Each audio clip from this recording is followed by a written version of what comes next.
Salam hörmətli izləyicilər, bildiyiniz kimi Bibi Heybət körfəzi Azərbaycanda Abşeron yarımadasında ən böyük neft-qaz yataqlarından biridir.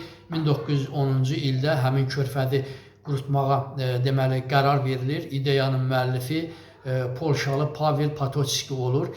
Qurutmasının deməli bunun qurudulmasının bu layihənin səbəbi isə bildiyiniz kimi dənizdə neftin çıxarılması quruda çıxarılmaya nisbətən deməli baha başa gəlir, maya dəyəri yüksək olur. Ona görə də 1910-cu ildə qərarı alınır ki, belə bir layihə həyata keçirilsin və Xəzər dənizində olan 300 hektara yaxın ərazi qurudulmağa başlanır və bu qurudulma deməli dünya neft sənayesində olunmuş, deməli baş vermiş bir inqilab uğur kimi qələmə verilirdi.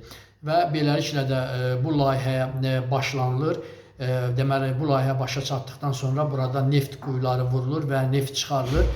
Bu layihə demək olar ki 1910-cu ildə başlanır, 1930-cu ildə başa çatır. Yəni bu layihənin başa çatmasına 20 ilə qədər vaxt sərf olunur. Onu da nəzərinizə çatdırım ki, həmin mühəndis Pavel Potocki deməli kör olduğuna baxmayaraq, gözü tamamilə görmürdü, kör olmasına baxmayaraq ona verilən vaxtdan daha tez, yəni 5 il müddətinə daha tez həmin deməli layihəni həyata keçirmişdi və buradan da neft və qaz hasil olmağa başlamışdı. Onu da nəzərinizə çatdırım ki, vaxtilə Stalin də Xəzər dənizini qurutmağa cəhd eləmişdi. Bu haqda mənim videom var, 2 gün bundan əvvəl paylaşmışam. 1952-ci ildə hətta Stalin Xəzər dənizini belə qurutmaq istəyirdi.